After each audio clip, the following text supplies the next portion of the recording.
Hi everyone, in this video I'm going to show you how I create these layered 3D mandalas that are chalk painted, but they're not layered in the normal way where you would put foam pads in between the layers. These are all actually glued together, so I'm just going to show you how I do them. Here's one I did before, obviously. And for the purposes of the video I'm just going to do a very easy one. So it's a 1, 2, 3, 4 layer mandala. And what I do, because you will find these mandalas, they're not symmetrical, most of them anyway. So I line them up dry first, and what I do is I just mark across where I want everything to match up, as I've done already, and just make sure everything does properly line up. And then it's just a case of starting to glue this together. Now for gluing these mandalas I just use normal PVA glue, school glue, white glue, and I use a foam brush. So fairly light coating of glue, just spot more there. You don't want it to wrinkle the paper, or the card I should say. Now I've cut this from 200 GSM craft card, but to be honest you can use any cardstock you want, any scraps, because you're going to be painting it anyway. So I'm just going to stick that on there. And I'm just going to press that down properly. Once they're all glued, I would sit them under the book for a period of time just to let them sort of dry properly. I've just noticed I don't have enough glue on the edge there, so I'm just going to lift that, pop some more glue in.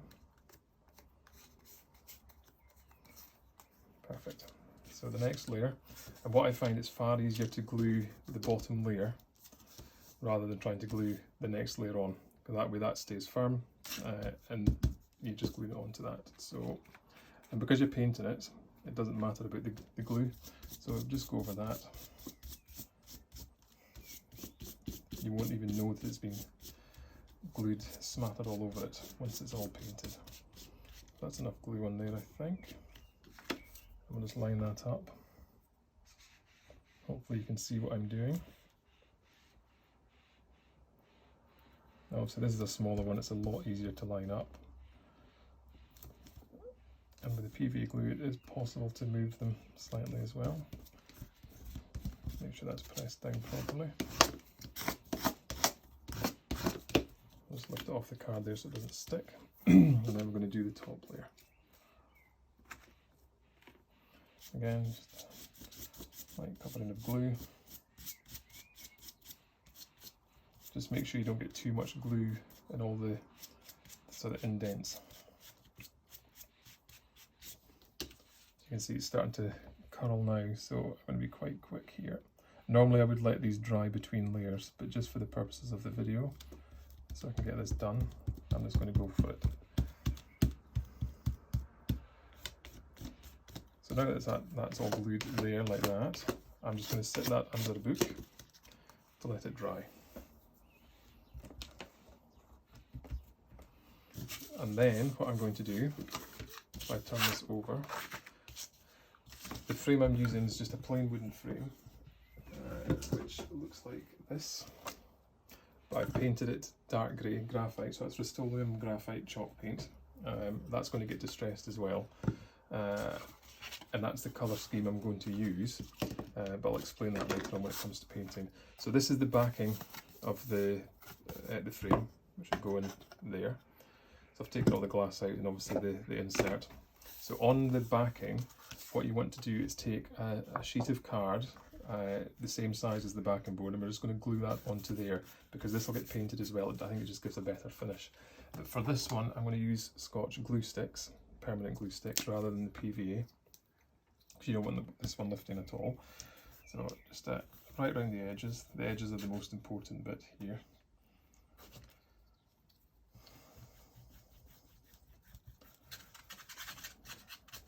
Trying to go as quickly as I can so you don't have to just sit and watch me gluing things, which I'm sure is quite boring. And then just line this up. Obviously I just cut this to fit, but you could always just glue a bit on it slightly bigger and then trim it afterwards. Most of it's hidden around the edges anyway. And again, just press that down. Oh, obviously I've got paint on this, but that doesn't matter because it's going to get painted anyway.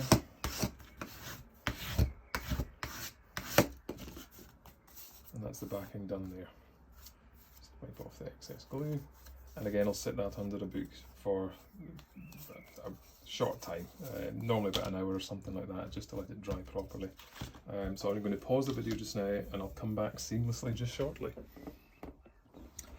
Okay, so now I'm back again and we're now going to start gluing this together, ready to start painting. So here's my glued design, which is going to go into the backing board there. Doesn't matter what way it goes, of course, because it's universal there. So what I need to do, just so I can get it as centered as I possibly can, I'm just going to draw a line between the diagonals. I'm sure you probably can't see that, but I'll just help me get it lined up.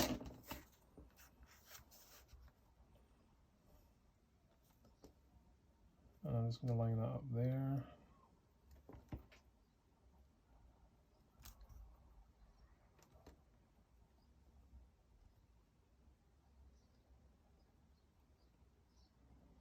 And I think I'm a bit good to go there. So I'm just going to draw around a couple of the points there just to remind me where that lining up is. Remember, this gets painted anyway all over, so it doesn't matter what you write on it, it's going to get covered up. So to glue this one, I'm just going to mark actually at the top, just to remember what way round it goes. I'm going to use the Scotch glue stick for this one again. Apply it fairly liberally, and I do want it right to the edge.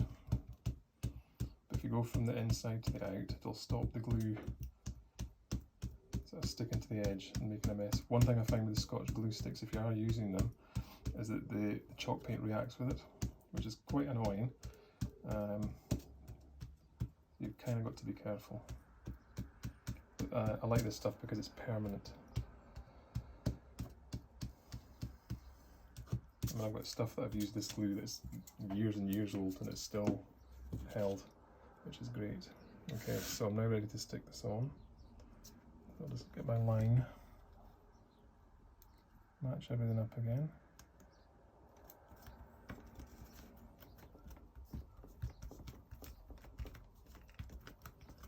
Stick that down. Just make sure it's properly stuck down.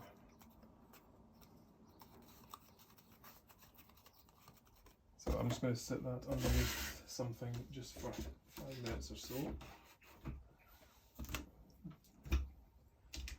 just to give it a chance to dry. And what I'm going to do now is finish the frame and then we'll go back onto the picture. So for the rest of the frame and the distressing and the sort of main colour of the picture, I'm not using white, I'm going to use Rust-Oleum again, Duck Egg, just to be a bit different I suppose. So what I tend to do with the internal piece, if it's this type of frame, is paint it the distress colour. It'll all make sense once I've finished. So I'm just going to paint the inside of that. I'll just do this quickly. It doesn't need to have a perfect coat of paint. You only see the edges anyway. And I won't be distressing this bit. You can do, of course, if you want. It's up to yourself what you do. And it can work as well if you use the same colour as the base colour of the frame on the inside. Again, entirely up to yourself.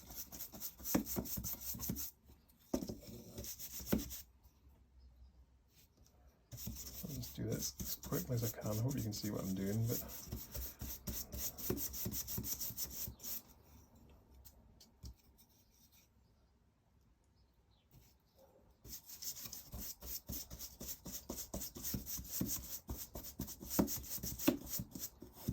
chalk paint dries really, really, really quickly. You'd be surprised how quickly it dries. And that's actually just a bit dry already. Right, now to come to the distressing part, I just need a paper towel. So for the distress, you want very, very little paint on your brush. I'm not even going to dip that back in, and I'm going to start distressing. So what I'll do, I don't tend to start with the front of the frame, just in case there's too much paint and you get a big blob of paint. You don't like that. So I'm just going to start on the side. So if you can see what I'm doing there, it's just very lightly brushing all over it until you've got the effect that you want. You might not be able to see that very clearly on the camera, but you will just see it building up very slowly. You can pay more attention to the corners if you want. Just gives an extra bit of dimension, really. And you just want to be careful just to use the bristles and kind of go fairly quickly.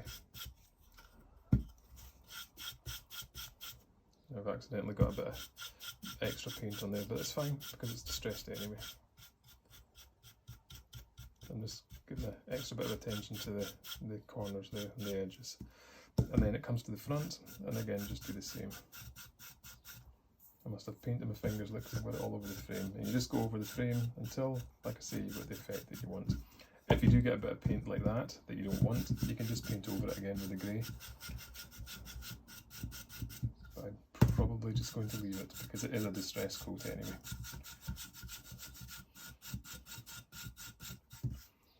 Like I say, you just carry on building up until you've got it to where you want it to be.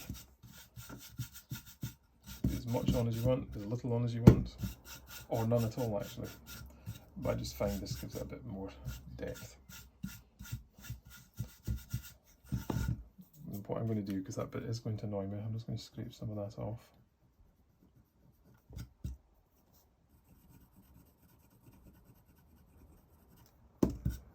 You wouldn't barely know it was even there. I'm just going to go over quickly again, just to get the edges. So I'm kind of going in the opposite direction this time, just to give the edges some definition.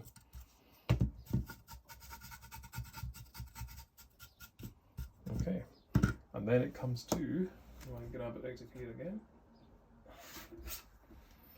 painting the mandala itself. Now, depending on the design, you might want to go with a small brush first. I just noticed there's a little bit in there that I don't want, so I'll get rid of that. It's like gone. So we're just going to take a small brush and just put some paint in. So this can be a fairly slow process, depending on the design. I'll just do that as quickly as I can. And again, you don't have to be terribly neat with this because, you know, it's chalk paint. We're going for the distress look. And one of the reasons it's my favourite look is because you don't have to be quite so careful with everything. But just using the small brush here, it just means you get into all the little bits. Just watch out for any lifting here. So obviously this isn't completely dry yet, because I just left it for 10 minutes just so I could get the video done tonight and uploaded.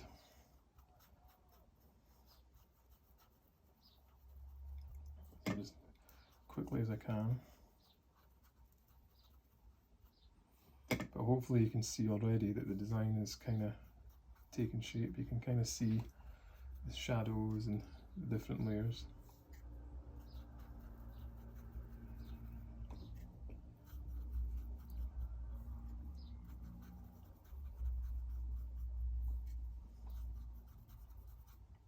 And you'll obviously, once it's finished, you'll see how easy this project actually is and ridiculously effective.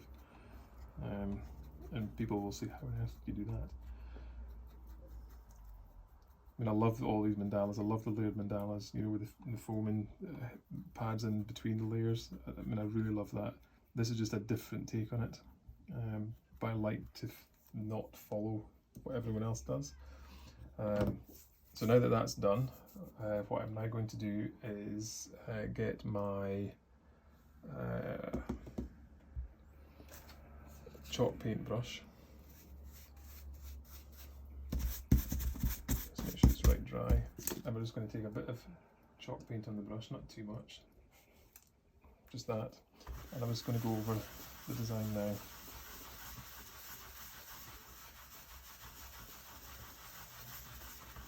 As I say, just watch out for any lifting here.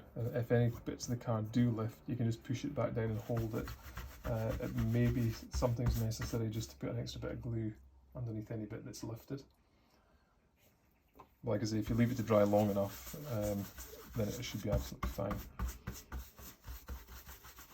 And just put the brush in all directions.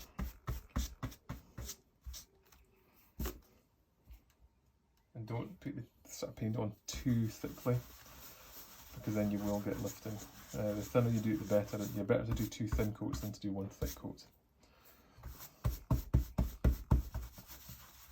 And don't worry about brush strokes, brush marks. You kind of want brush marks, you don't want a smooth finish, because then you get a nicer distressed look. So not too much paint, so not much paint on there at all. But hopefully you can see this all kind of taking shape. If it's patchy, again, absolutely fine, because it is going to get distressed as well. Obviously now covered in paint.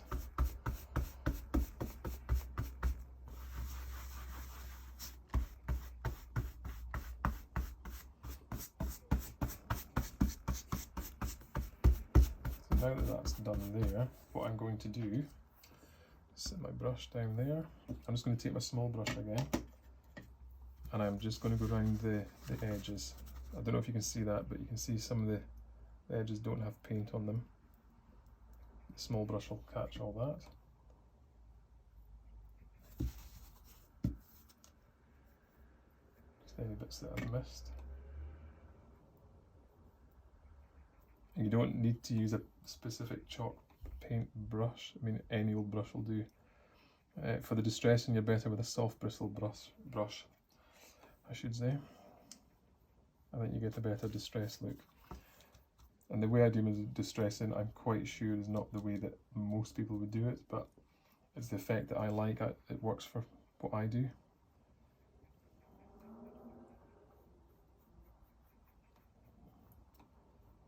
Right, I think we're about good to go there. Now I can see this is going to need another sort of very quick coat once this is touch dry in about sort of 20 minutes, half an hour. So I'm going to pause the video just now. I'm going to give it another coat before I come back on the video, and then we'll do the distress coat on this. So I should see you just shortly. Right, we're back again. So now we're going to distress this bit here. This has been drying for about 20 minutes, something like that. I do give it a quick blast with a hairdryer, just to make it properly dry. Normally we'd leave it a little bit longer before you're doing your distressing, but I just want to get this video uploaded for you, so I'm just doing it. So for the distressing, I'm going to use the graphite again, which is the base colour of the frame. That way everything kind of ties in. So I'm just going to load the brush up, as you can see there, and then scrape off the excess. By scraping off the excess, I mean scraping it off so there's nothing on the brush, essentially. The bristles are just coloured, that's all you want.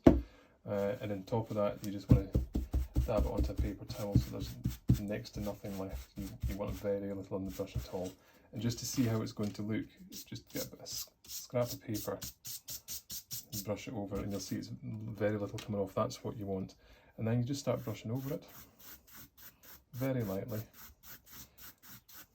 But you'll see it starts to pick up the design.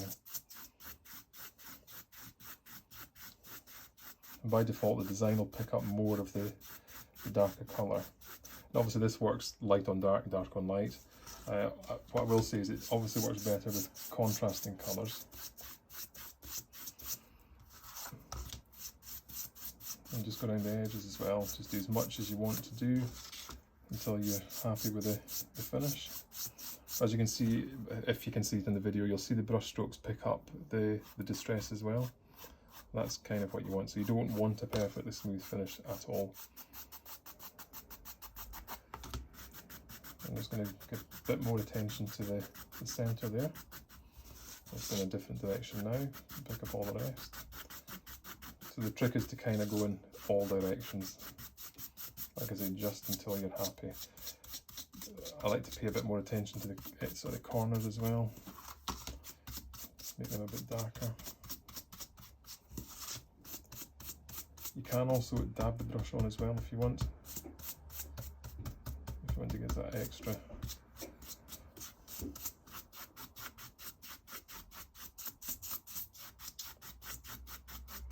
And I think we're good to go there. Now we don't need to wax this at all. So we can now once it's dry we can pop it together, so we'll just assume that it's dry. I'll put the glass back in. I've not cleaned this glass yet, but I'll clean it properly later. Let's pop it all together.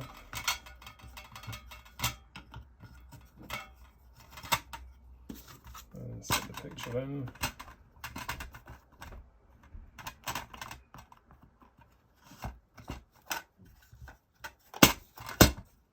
These can be a right pain to get back in sometimes.